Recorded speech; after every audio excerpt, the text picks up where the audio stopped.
Hi welcome to फाटिक। तो दोस्तों आज की वीडियो में हम लोग डिस्कस करेंगे डबल इफेक्ट अब्जॉर्प्शन चिलर को कि इसका साइकिल ऑफ ऑपरेशन। तो चलिए दोस्तों वीडियो को करते हैं स्टार्ट। तो चलिए दोस्तों साइकिल ऑफ ऑपरेशन की बात करते हैं। सबसे पहले अवेपोरेटर। अवेपोरेटर के शेल के अंदर ट्यूब्स के बंडल होते हैं और इसके आउटसाइड पे डिस्ट्रीब्यूशन ट्रेस लगी होती हैं और इसके बॉटम साइड पे रेफ्रिजरेंट का पैन होता है जिसके साथ रेफ्रिजरेंट का पंप अटैच होता है।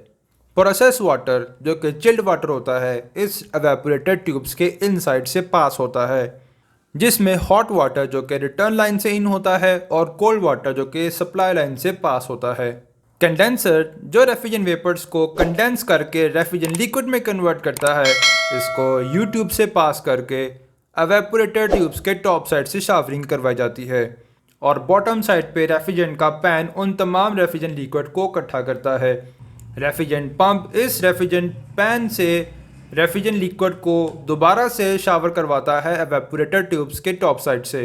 एवेपोरेटर ट्यूब्स के बंडल के बिटवीन लो स्पेस होने की वजह से वहाँ पे लो प्रेशर होता है और ये लो प्रेशर लो टेम्परेचर पे वेपोरेशन का प्रोसेस स्टार्ट करता है, जिससे रेफ्रिजरेंट अगेन वेपर्स में कन्वर्ट हो जाता है।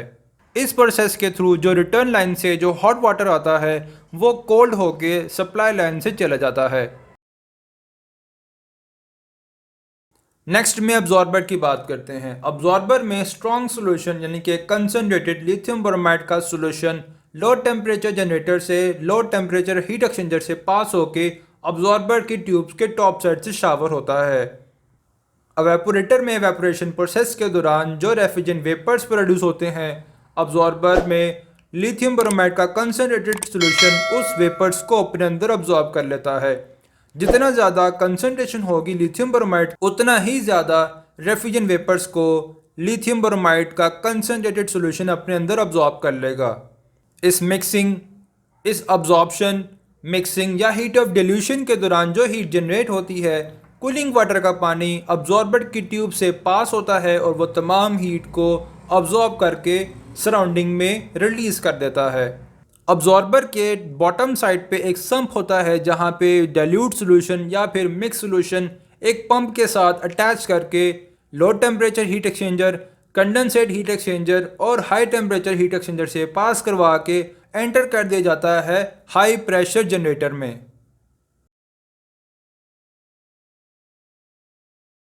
नेक्स्ट में solution heat exchangers. Solution pump dilute lithium bromide solution को या फिर वीक सॉल्यूशन को डिफरेंट हीट एक्सचेंजर्स के थ्रू गुजारता है, जिसका पर्पस हाई टेम्परेचर जनरेटर में इनपुट हीट रिक्वायर्ड की कंजम्पशन को रिड्यूस करना होता है। मल्टीपल हीट एक्सचेंजर से ओवरऑल साइकिल की एफिशिएंसी भी इम्प्रूव हो जाती है, जैसा कि लो टेम्परेचर हीट एक्सचेंजर में वीक सॉल्यूशन और स्ट्रॉन्ग सॉल्यूशन का हीट एक्सचेंज होता है। इसी तरह से कंडेंसेट हीट एक्सचेंजर में कंडेंसेट और वीक सॉल्यूशन का हीट एक्सचेंज होता है और हाई टेम्परेचर हीट एक्सचेंजर में इंटरमीडिएट सॉल्यूशन और वीक सॉल्यूशन का हीट एक्सचेंज होता है। High temperature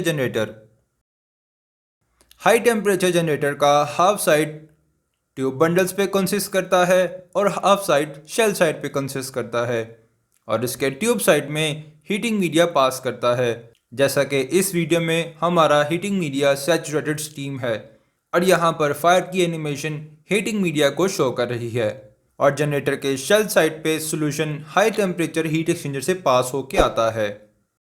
high temperature generator का प्राइमरी पर्पस होता है कि वीक सॉल्यूशन को हीट किया जाए। जैसे ही बॉइलिंग पॉइंट अचीव होता है तो वीक सॉल्यूशन में जो रेफ्रिजरेंट होता है यानी पानी होता है वो बॉयल कर जाता है और रिमेनिंग कुछ अमाउंट में रेफ्रिजरेंट वीक सॉल्यूशन के अंदर प्रेजेंट होता है। रेफ्रिजरेंट जो बॉयल हो जाता है वेपर्स की सूरत में एंटर हो जाता है लो टेम्परेचर जनरेटर में और जो रिमेनिंग वीक सॉल्यूशन होता है इसको हम लोग हाई टेम्परेचर हीट एक्सचेंजर से पास करके एंटर कर देते हैं लो टेम्परेचर जनरेटर में, जहां पर ये इंटरमीडिएट सॉल्यूशन बन जाता है। लो टेम्परेचर जनरेटर में रेफ्रिजरेंट वेपर्स जो कि हाई टेम्परेचर जनरेटर से आते हैं इंटरमीडिएट सॉल्यूशन को हीट करने के लिए इस्तेमाल होता है, ताकि इंटरमीडिएट सॉल्यूशन की प्योरिटी को थोड़ा सा इन्हांस किया जाए या फिर इंटरमीडिएट सोल्यूशन में से रिमेनिंग रेफ्रिजरेंट वेपर्स को निकाला जा सके, ताकि इंटरमीडिएट सोल्यूशन कन्वर्ट हो सके स्ट्रॉन्ग कंसनट्रेटेड लिथियम ब्रोमाइड के सोल्यूशन में, और रिमेनिंग रेफ्रिजरेंट वेपर्स चले जाते हैं कंडेंसर में। कंडेंसर की ट्यूब्स में कूलिंग वाटर का फ्लो होता है और रेफ्रिजरेंट वेपर्स इन ट्यूब्स के साथ जैसे ही कांटेक्ट में आती हैं तो कंडेंसेशन का प्रोसेस होता है, जिससे रेफ्रिजरेंट वेपर्स कंडेंस होके रेफ्रिजरेंट लिक्विड में कन्वर्ट हो जाता है। और कंडेंसर में रेफ्रिजरेंट लिक्विड यू ट्यूब से पास होके एवेपोरेटर के टॉप साइड पे शावरिंग होता है। इस तरह से ये प्रोसेस कंटिन्यूसली रिपीट होता है, जिसमें रेफ्रिजरेंट वेपर्स लिक्विड में और concentrated lithium bromide dilute lithium bromide में कन्वर्ट होता रहता है। तो ये थी दोस्तों आज की वीडियो, जिसमें मैंने आपको डबल इफेक्ट अब्जॉर्प्शन चिलर के बारे में बताया। उम्मीद है आपको वीडियो अच्छा लगा होगा। अगर आपको वीडियो अच्छा लगा तो चैनल को सब्सक्राइब करें, वीडियो को लाइक करें और देखते रहें फॉडिक।